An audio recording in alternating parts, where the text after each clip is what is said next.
Welcome to the Well Place at the Table segment. My name is Diane Ginwright, founder and president of the Well Place. October is Domestic Violence Awareness Month.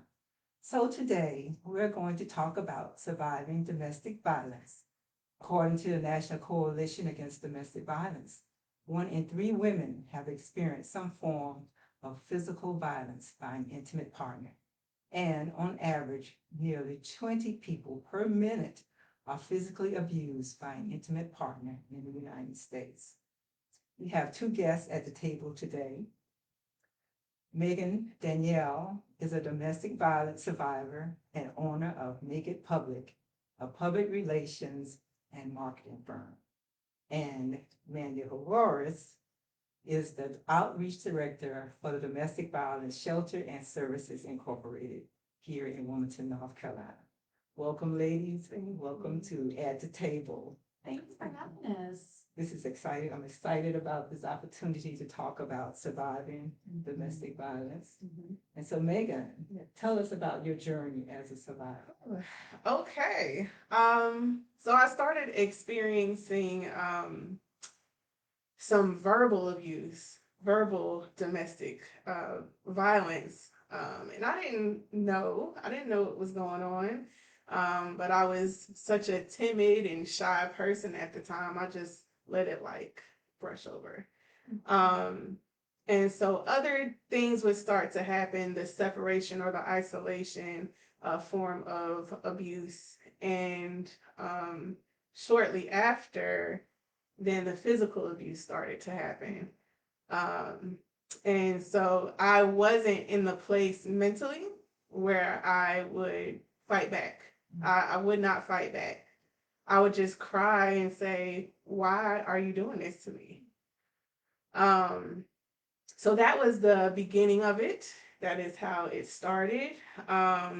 There was a really bad point at one time that I always kind of talk about, where I had some friends over, and I don't think he knew they were there, and so he attempted to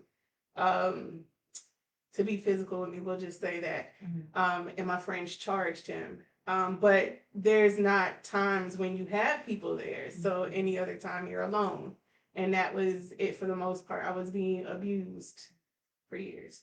Yeah, everyone responds differently.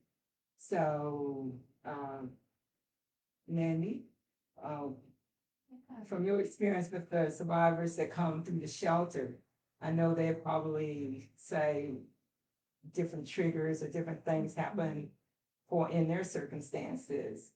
So, how do they adapt and how do they come to the shelter? Yeah, I think that that's a really important question. And what we find is, like Megan said, a lot of times it starts slowly.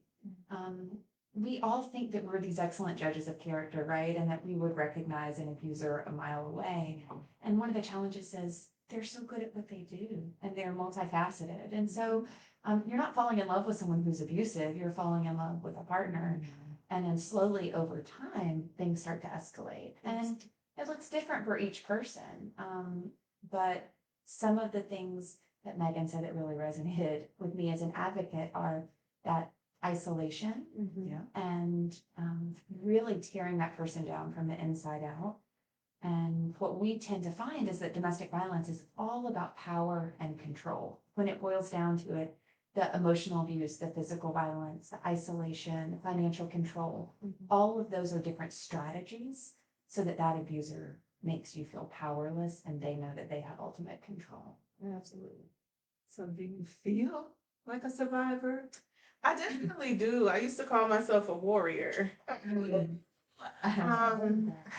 But just I see you in a superwoman costume. yes, definitely. There were just so many things that occurred, because of it. My mental state was not in the best place. So I've attempted suicide so many times to where within the last couple of months, I've had to sit back and say, who are you now? How did you get to this place where you're just like jumping over hurdles and being someone that people can actually look up to. Like, even the adults in my family are like, girl, where did you come from? And I can't thank anyone else but God. Like, I'm so thankful that I was lucky enough to have some people to help me out of it. I had found a way of escape many times, and it didn't just happen once. That's the thing. Unfortunately, it's something that if you haven't built yourself back up to, you can fall into those traps time and time and time and time again. So I'm happy that I'm just surviving, or have survived. Have survived.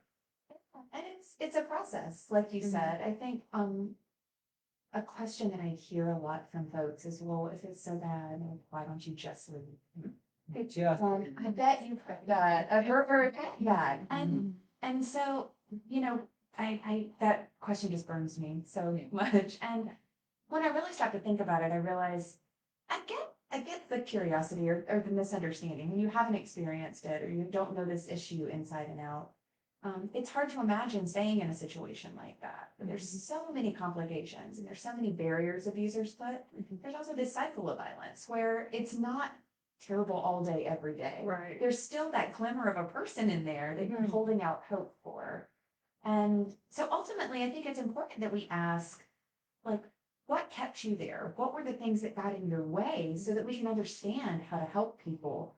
But that word just, it's 4 letters, right? But it carries so much judgment and it's so unnecessary, because what we need to figure out is why abusers do this and how we stop that from happening, because this wasn't your fault. no.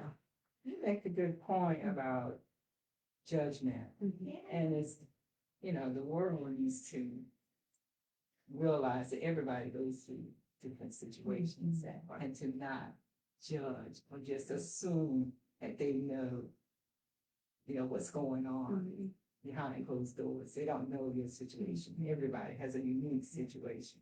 That is correct. I started a podcast last year after releasing the video that I've been trying to put out, but just didn't have the strength or courage to. And my very first podcast, and the woman and I are still very close to this day, she made mention of, she said, I always look to, she wanted to find out what made them tick. And that's not the reason why she stayed, but her thing is her love for people.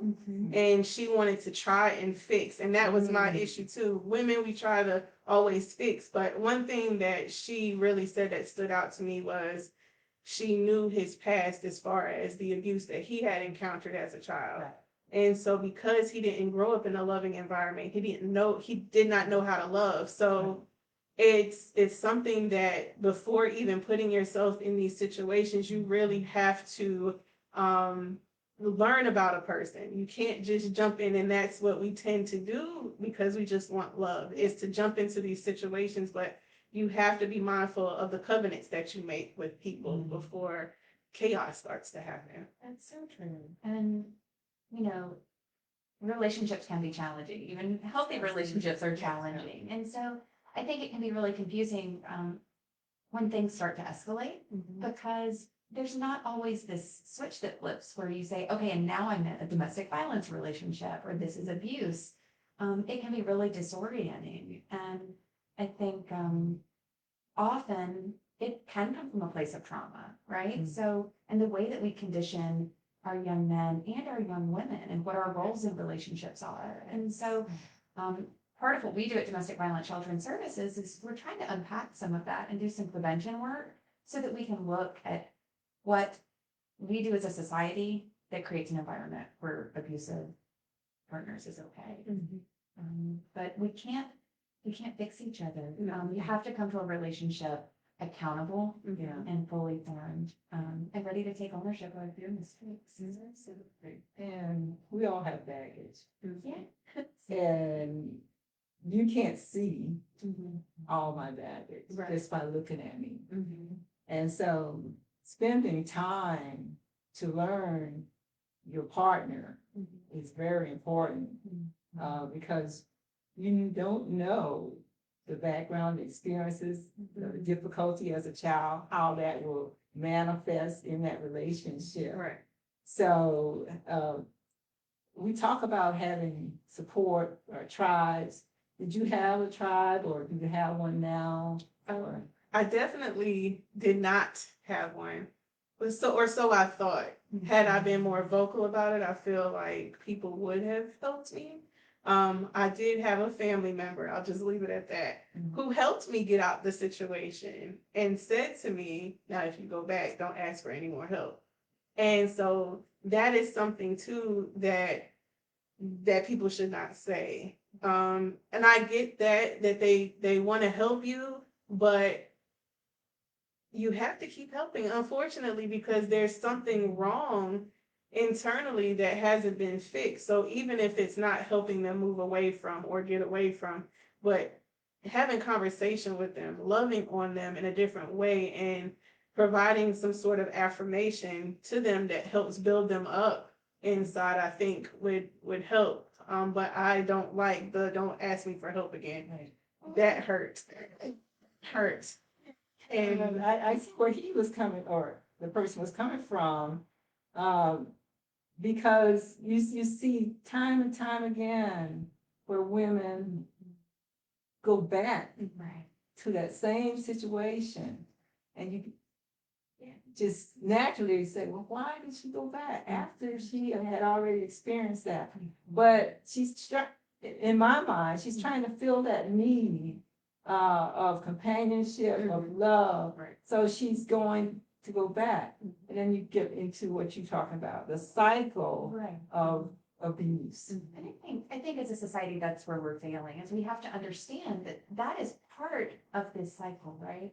I mean, even in healthy relationships, I think back to like early relationships I was in, most often it's not that you have this one conversation, you go your separate ways and release each other into the universe, right? Back and forth in relationships. And then when we think about domestic violence and that cycle, yes, that is a part of it. And so we know that being a survivor of domestic violence is frightening and overwhelming and confusing and frustrating and isolating. And when I talk to friends and family members of survivors, they're experiencing those same things in a completely different way. They see someone that they care about who's struggling and they're worried about them and they want to fix this problem, just like the survivor wants to fix the abuser's problem, but they don't have the power to do that. And so I think that what you're sharing right now is so important because people are trying to motivate you when they're saying that this is your chance, you better take it right now. But as advocates and supporters, we have to listen. We have to listen and meet people where they are. Often I'm asked in my line of work, I bet that's so frustrating when you're helping someone and they go back. And it breaks my heart because I don't want someone to be in a relationship that's not safe. Right. 1 minute longer than they need to be there. But at the same time, sometimes that's the empowered decision that person is making in that moment. And we need to let them know there is always a safety net here for you. And when your moment is here, we are ready and we are with you. Yeah, finding that moment, I guess Oprah might say that aha moment, where you just know that this is the time when you need to make that move. And maybe it comes at the middle of the night, it's sleep, okay, let's go, this is the time, whether you have children, that's another concern, and then you just go. Did you have a point like that, or just evolve over time? Yes. So in the physical abusive relationship that I was in, I had I'm trying to remember exactly what happened with that. So no, what happened with that one is I actually married him. We had known each other since we were children. And we had went off to the military together. And I said, oh my God, she's better. We got married at graduation. And as soon as we got back home, things started to change. And I was like, wait a minute, I thought he had changed. I thought that this person was different. And what was different is he could not do those things while we were in basic training. We weren't around each other enough for him to do those things. So I was still very naive about the situation. But again, because we've known each other since we were kids, I was in love. I still wanted to, get with this person. When he tried it again, because I had been through basic training, that's when I started to fight back. That's when I started to stand my ground and have the foundation like, you're not gonna do this. We're gonna fix it because I believe that you're a great person and you've had some things that you've gone through. So we're gonna fix it. We never got the opportunity to because he passed away. This last one was an emotional type of abuse. The financial control and things like that that you talked about, the isolation. That's where I had attempted suicide several different times. And I just got to the point, that aha point with this one, that God, if you allow me to leave and he doesn't follow me, then I know this was like the best time to leave. And so I left and he never followed me. And you need to make a break. I made my break. Abusers, they want you to feel powerless, and that powerless can go in hand with hopelessness. You start to feel like there's not a way out. And so it's so important that folks know that there is a way out, and that there are people who care. Abusers do a really good job of blaming you for the violence that's happening to you and telling you that no one is going to believe you or that there's not help out there. And so that can get to a really dark place. I'm so glad that you're here today. And we just want everyone to know that there's help around the clock and that you are not alone in this. Absolutely, that's right. But Megan talks about different situations that she was in or with her partner. Right. So this pandemic has really forced a different environment on relationships, on couples. So what are you seeing at the shelter as far as the impact of the pandemic on domestic violence relationships? It's been unprecedented. And back in March of 2020, when everything shifted, suddenly, as advocates, we knew that this is going to have a really negative impact on folks who are already dealing with domestic violence. I think sometimes there's this myth that it's causing more people to be abusive. And I don't think that things like a pandemic create new abusers, but what they do is they escalate the situation. And so if you are already on shaky ground and you're already seeing those warning signs and you're already trying to work on your exit strategy, that pandemic really escalated things for you. And so during that time, we looked at the services and the demands for service during 2020 versus the previous year, 2019. It was staggering. So our calls increased 2 times. So we had double the calls in that year for help. And our shelter nights went from 2,763 to 9,364. So it's a 3-time increase. And we found that people were more isolated. So they didn't have the chance for a coworker to connect with them and say, hey, I'm worried about you. What's going on? They didn't have their children going to school and talking with a teacher about what they were seeing. They didn't have the opportunity when the abuser left for work to call an agency like us and get help. And so that isolation and the close proximity, I think really, really escalated things for a lot of folks. So based on your experience, what would you say would be the one point of advice that you would give someone that it may be in the back of their minds that this could escalate, I'm getting a vibe from this person. So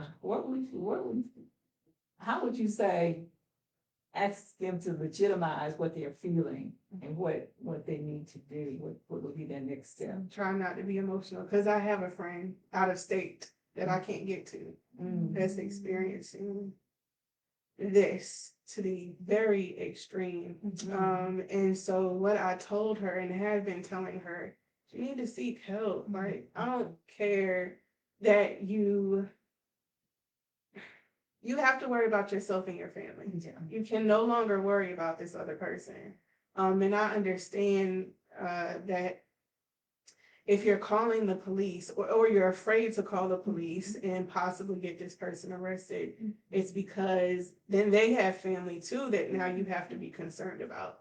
But at this point, you just have to worry about yourself. And we think about being selfish as a negative thing most of the time. But if it concerns your life and the safety of your life and your family, you have to get out immediately, even if it's just finding a way to just drive somewhere, get out of the vicinity. And that's something that, we've been trying to tell this one person, if you need us, we know you're out of state, you're very far away, but we can kind of figure out something. There's cash app, there's all these different things to like now that we can help try to support you. So yeah, it's hard, but you gotta be selfish. That's the one thing that I have to tell them. If you want to live and not die, you have to be selfish. You have to think to those extremes. And nobody plans to be a victim of domestic violence. Right. And as advocates, it's amazing because we see behind that curtain, right? We imagine that this is happening to really broken, fearful folks, and like that wouldn't be me or you or you. Right. And the reality is, It could be. it can be, and it is. And strong women who believe like I can fix things. I'm used to fixing problems in my life. I'm used to taking care of other people. We're very vulnerable to that, right? Yes. So, and then also just remembering that there's no one path out for every person. Right. The thing that helped you be more safe in a relationship could escalate violence for someone else. And I tell folks, like, if there was just one way out, we would print that up, we would buy billboards everywhere, post it, and then we would shut down shop. And the reality is, it's not simple, but there is a way. And when I talk with survivors, there is usually this moment, the one person who reached a hand out or planted a seed for them and let them know that there's hope. And then when that moment is there, they have to take that leap of faith. And leaving is really hard and it's really scary. There are lots of obstacles in the way. It's also the most dangerous time for a survivor. So we always say, if you are planning to leave, have a plan, reach out to an advocate, talk with your family about what that plan looks like. But there's hope and there's options. You mentioned law enforcement. Like, we're lucky here that we have a great relationship with law enforcement. We have some wonderful detectives who specialize in domestic violence and understand how complicated this is. But we also have clients who don't feel like calling 911 is going to be the best option for them. And so as advocates, we need to encourage safety plans and unpack some of that, but also listen to them and let them know that we can make flexible safety plans that you feel are going to work for you, not that I feel are going to work for you. Yeah, this self-care is very important. And I think people that are in this situation have to find that reality and realize that, this could cost me my life.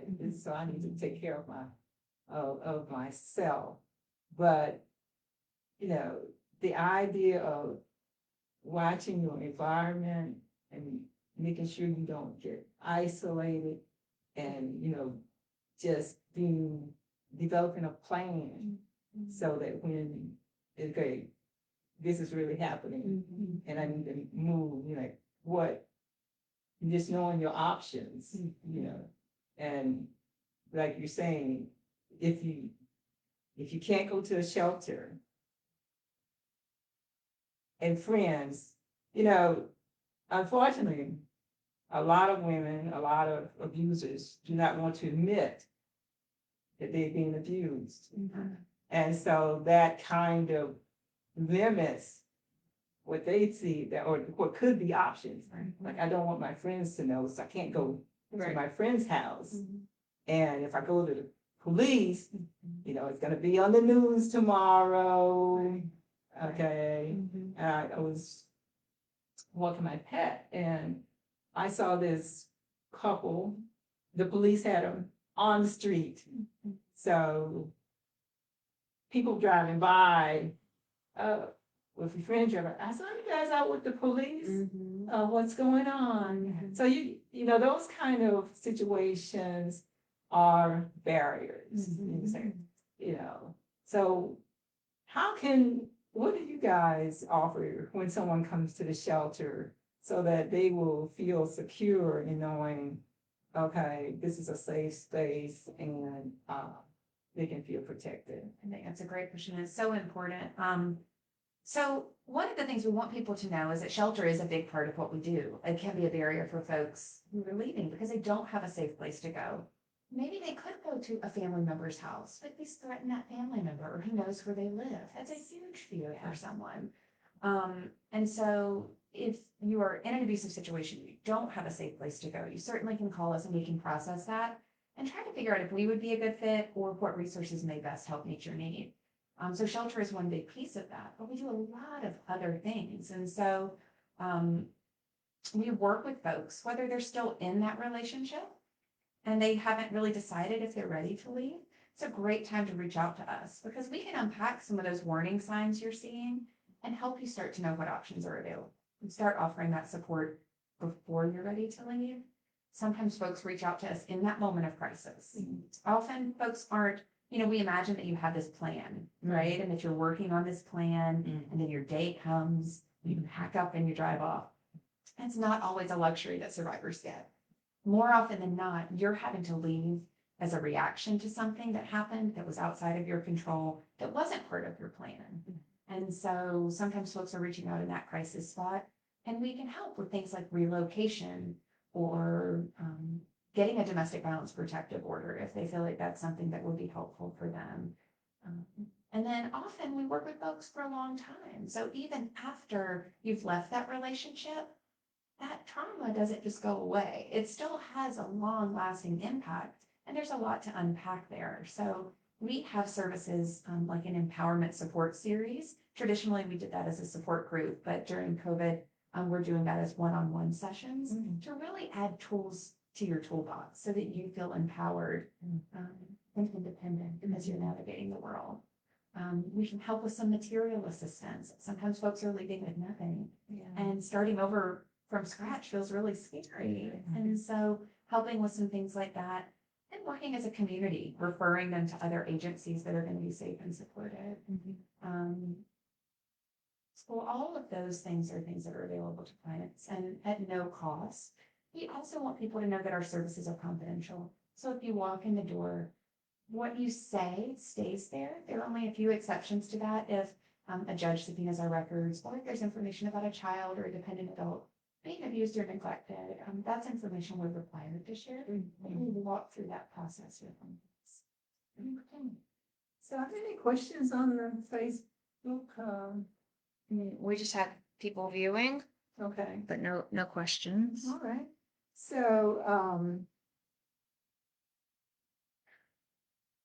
So, we talked about the the advice. So how can we leave the audience with that feeling of hope?